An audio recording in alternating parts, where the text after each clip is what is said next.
बच्चों, तो आज की इस वीडियो में बात करेंगे एमपी वार्षिक परीक्षा आप लोगों को चल रही है। तो क्लास 12th इकोनॉमिक्स का दोस्तों पेपर है। इस तरीके से आप लोगों को एग्जाम में आने वाला है। तो रोल नंबर दोस्तों इस तरीके से यहाँ पर आपको फिल करना है।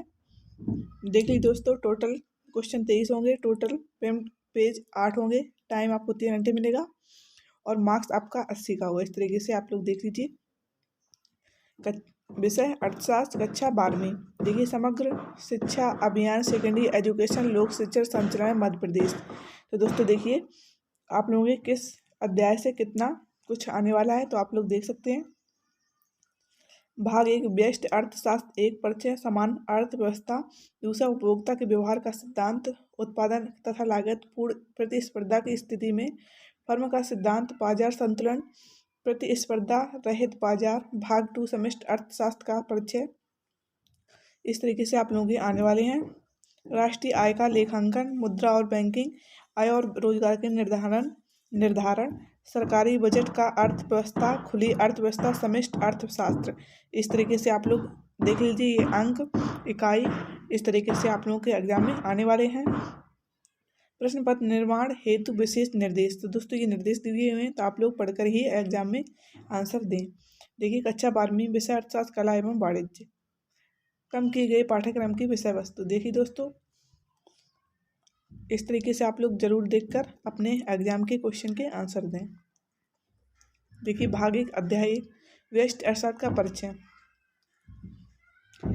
देखिए दोस्तों, बस प्रश्न पहला क्वेश्चन पूछा गया है। सूक्ष्म अर्थशास्त्र का अर्थ है, ऑप्शन दिया है विशिष्ट आर्थिक इकाइयों का अध्ययन। दूसरा है संपूर्ण अर्थव्यवस्था का अध्ययन। तीसरा है कुल राष्ट्रीय आय का अध्ययन। इनमें से कोई नहीं। तो दोस्तों आप लोगों का आंसर इसी में से एक होगा। उस केंद्रीय समस्या की पहचान कीजिए जो उत्पादित की जाने वाली वस्तुओं की मात्रा से संबंधित हैं। क्या उत्पादन किया जाए, कैसे उत्पादन की जाए, किसके लिए उत्पादन किया जाए। इनमें से कोई नहीं। तो दोस्तों आप लोग देख सकते हैं समष्टि अर्थशास्त्र का। हेलो बच्चों, तो आपको पढ़ते समय क्या डाउट आते हैं, तो बिल्कुल आप घबराएं नहीं। इन सभी का सलूशन है डाउट नेट। आपको जिस किसी क्वेश्चन में डाउट आता है उसकी फोटो खींचनी है, उसे क्रॉप करना है, तुरंत आपको इसका वीडियो सोल्यूशन मिल जाएगा बिल्कुल फ्री में। आप कहीं भी कभी भी अनलिमिटेड सवाल पूछ सकते हैं। क्लास 6 से 12 तक IIT JEE NEET, CBSE board, UP, Bihar, Rajasthan, other state बच्चों के लिए, चाहे आपका सब्जेक्ट कोई सा भी हो, physics, chemistry, math, biology, science, इन सभी का सलूशन है सिर्फ डाउट नेट पर। साथ ही डाउट नेट पर चल रही 9 से 12 तक IIT JEE नीट की ऑनलाइन क्लास। तो इन सभी का हिस्सा बनने के लिए बाद देश के सभी बच्चों नंबर 1 रैंक ला रहे हैं, तो आप भी नंबर 1 ला सकते हैं। अभी डाउनलोड कीजिए। संबंध व्यक्तिगत मात्राओं से, व्यक्तिगत उत्पादन से, सामूहिक मात्राओं से, उपयुक्त सभी से। देखिए, चौथा पूछा गया निम्न में से किस अर्थव्यवस्था में से सामाजिक हित एवं कल्याण को महत्व दिया जाता है। पूंजीवादी अर्थव्यवस्था को, समाजवादी अर्थव्यवस्था को, मिश्रित अर्थव्यवस्था को, अविकसित अर्थव्यवस्था को। पांचवा देखिए, सैमुअलसन ने निम्न में से किस समस्या को अर्थव्यवस्था की बुनियादी समस्या माना है। किन वस्तुओं का कितनी मात्रा में उत्पादन किया जाना चाहिए, वस्तुओं का उत्पादन किस प्रकार किया जाए, वस्तुओं का उत्पादन किन के लिए किया जाए, उपयुक्त सभी। तो दोस्तों आप लोगों को इन क्वेश्चन को अच्छे से तैयार करना है। आगे देखिए, छठवां, अर्थव्यवस्था में क्षेत्र होते हैं 2, 3, 4, इनमें से कोई नहीं। देख लीजिए। आगे देखिए, 7वां क्वेश्चन, निम्न में से कौन सा अर्थशास्त्र का विभाग नहीं है। उपभोग, विनिमय, वितरण, बजट। अगला क्वेश्चन 8वां, सूक्ष्म व्यष्टि अर्थशास्त्र अध्ययन करता है राष्ट्रीय उत्पादन का, विशिष्ट फर्मों का, कीमतों का, स्तरों का, उपयुक्त सभी का। आगे देखिए, व्यष्टि अर्थशास्त्र निम्न में से किस पर ध्यान नहीं देता। बेरोजगारी की समस्या, कुल मांग, अर्थव्यवस्था में मुद्रास्फीति, जूट उद्योग।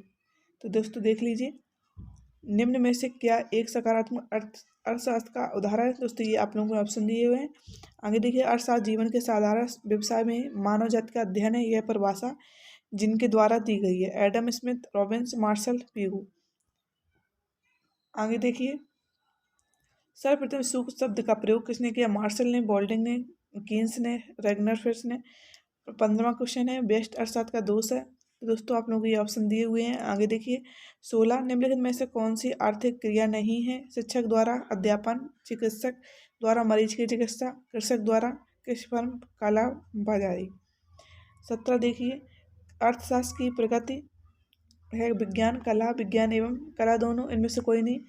18वां देखिए, जब कोई व्यक्ति अपनी आवश्यकताओं को संतुष्ट करने के लिए वस्तुएं खरीदता है तो वह कहलाता है। तो दोस्तों ये आप लोगों को उपयोगिता, उत्पादन, सेवाधारी और सेवा प्रदाता। अतिरिक्त प्रश्न पूछे जाएंगे 2 अंक वाले।